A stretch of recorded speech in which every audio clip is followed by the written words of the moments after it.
Everyone, स्वागत है आप सभी का लर्न एंड फन पे मेरे साथ। मेरा नाम है तानिया शर्मा और आज बच्चों जो मोस्टली बच्चों के मन में एक दुविधा रहती है ना, उस पे अपन बात करने वाले हैं कि मैम बोर्ड के एग्जाम में आंसर कैसे लिख कर आना है।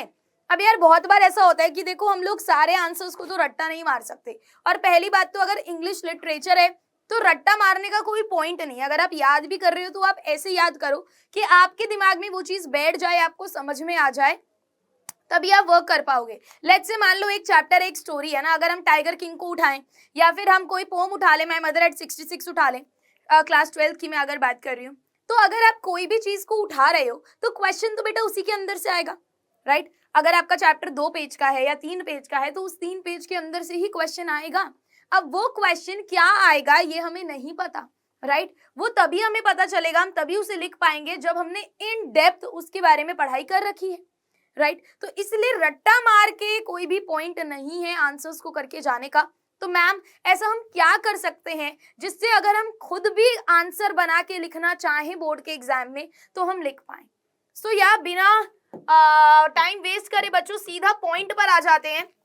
नाउ पोम्स की अगर मैं बात करूं या अगर मैं चैप्टर किसी की भी यार अगर तुम बात उठा लो, सबसे ज्यादा जरूरी होता है उसको रीड करना, ठीक है। सबसे ज्यादा जरूरी होता है एक चीज को रीड करना। एंड अभी तक मैं मान के चल रही हूँ कि यार पूरे साल में सारे चैप्टर एटलीस्ट एक बार तो रीड किए होंगे, ठीक है। जैसे पोम्स के लिए बहुत ज्यादा जरूरी है कि आप ऑथर कौन है ये आपको पता हो, वो किस इंटेंशन से पोम लिख रहा है ये आपको पता हो। खाली समरी समरी करके जाने में कोई पॉइंट नहीं है, राइट। थीम क्या है पोम की, उसका सेंट्रल आइडिया क्या है, ये सारी चीजें छोटी छोटी चीजें हमें पता होनी चाहिए। ऑथर ने या कोई चैप्टर लिखा हो या पोइट ने अगर कोई पोम लिखी है तो उसकी इंटेंशन क्या है उसके पीछे लिखने की, ये हमें पता होना चाहिए। अगर हमें ये चीज पता है तो जो छोटी छोटी सी टेक्निकलिटीज होती है जो हमें याद रखनी चाहिए वो हमें ऑटोमेटिकली याद होगी।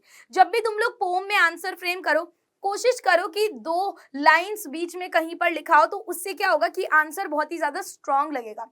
कि जब हम अगर चैप्टर में से भी कोई सी लाइन का रेफरेंस दे देते हैं ना तो वो आंसर ऑटोमेटिकली बहुत स्ट्रांग हो जाता है। दूसरी चीज प्लान योर आंसर्स।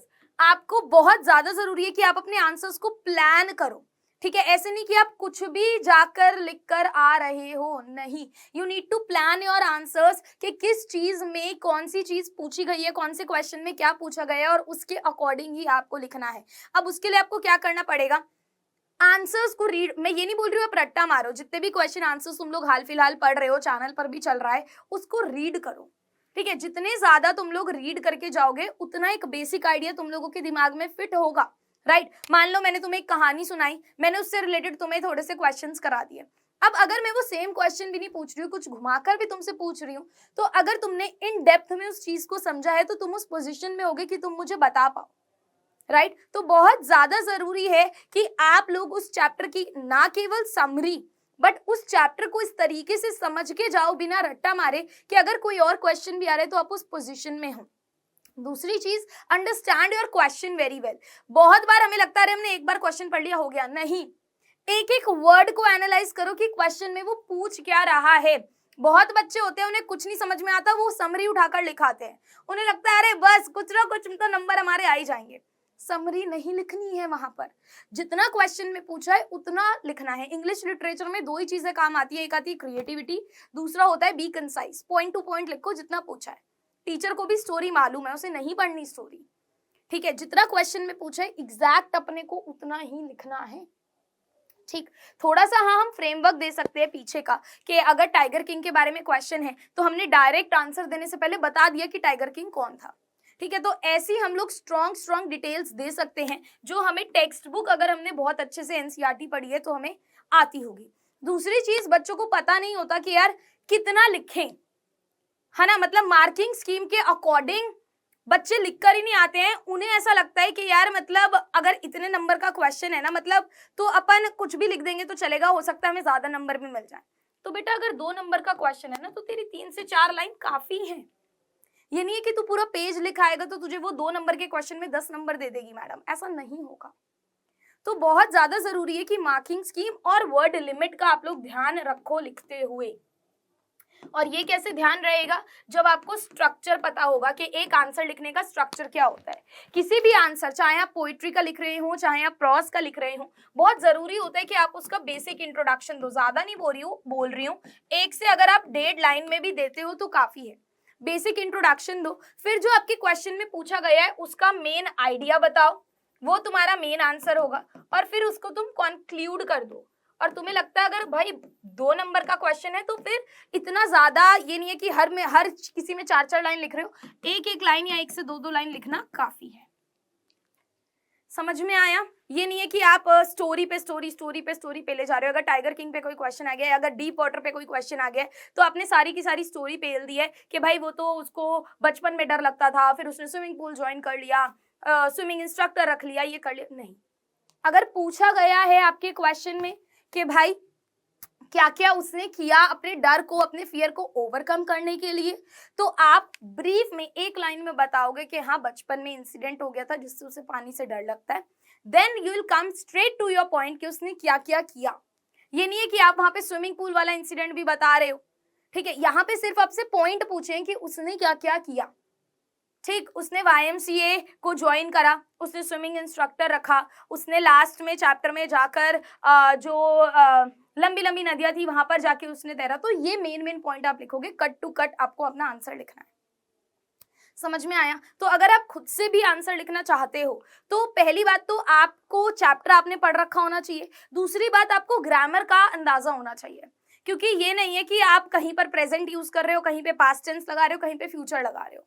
तो इसीलिए अगर आपको लगता है कि यार नहीं मेरी ग्रामर वीक है, तो अभी लास्ट के दिनों में तो तुम लोग अपनी ग्रामर ठीक करने बैठ नहीं सकते हो, राइट। अभी हाल फिलहाल मैंने भी तुम्हें बहुत सारे क्वेश्चंस कराए हैं, एंड तुम्हें बाकी टीचर्स भी, तुम लोग जिससे भी पढ़ते हो, तुम्हें क्वेश्चंस कराएं, तो उन क्वेश्चंस को एटलीस्ट रीड कर लो, ताकि तुम्हें एक फेयर आइडिया लग जाए कि हाँ यार इस चैप्टर में ऐसी लैंग्वेज यूज हुई है, ऐसी वोकैबुलरी का यूज हुआ है। अगर तुम्हें इतने भारी भारी वर्ड्स नहीं आते, कोई जरूरत नहीं है पेपर में इतने कॉम्प्लेक्स वर्ड्स को यूज करने की, अननेसेसरी, ठीक है। जहां पे जरूरत है, अगर तुम्हें आते हैं तो करो, नहीं आते बेमतलब का स्ट्रेस मत दो, सिंपल आंसर लिख कर आओ ऑन द पॉइंट।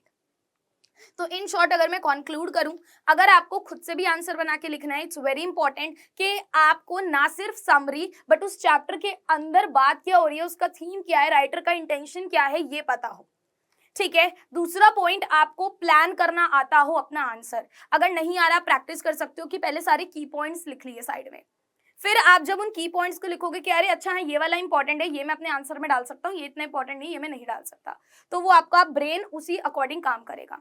ये नहीं है कि आप सारी चीजें एकदम से भसड़ कर रहे हो अपनी आंसर शीट में, ये अपने को नहीं करना, ठीक है। तो की पॉइंट्स वाली टेक्निक से आप लोग इस्तेमाल कर सकते हो। तीसरा, टेंसेस का बहुत अच्छे से ध्यान रखना है। ये नहीं है कि आप बीच बीच में प्रेजेंट फ्यूचर सब मिलाकर अपने आंसर को खींचड़ करके आ रहे हो, ऐसा नहीं है। चौथी चीज, क्वेश्चन को बहुत ध्यान से पढ़ना है। आप 2 से 3 बार क्वेश्चन को पढ़ते हो ना कहीं आपको एक फेयर आइडिया लग जाता है कि क्वेश्चन में पूछा क्या जा रहा है। तो एक ब्रीफ इंट्रोडक्शन के बाद स्ट्रेट कट आप अपने पॉइंट पे आओ, ठीक है। और डायरेक्ट एग्जाम में लिखने से अच्छा है कि पहले से आप कुछ आंसर लिखने की प्रैक्टिस करके जाओ और फिर अपने एग्जाम में लिख कर आओ। स्टिल कोई डाउट है, you guys can put in the comment section, I will see you later. And also एक बहुत इंपॉर्टेंट बात, कल सुबह 10 बजे मैं आपकी क्लास लेने वाली हूँ एक्सट्रैक्ट बेस्ड क्वेश्चंस, और पूरा का पूरा राइटिंग सेक्शन भी मैं आपको उस क्लास में कराने वाली हूँ। सो या, सी यू देयर, बाय बाय।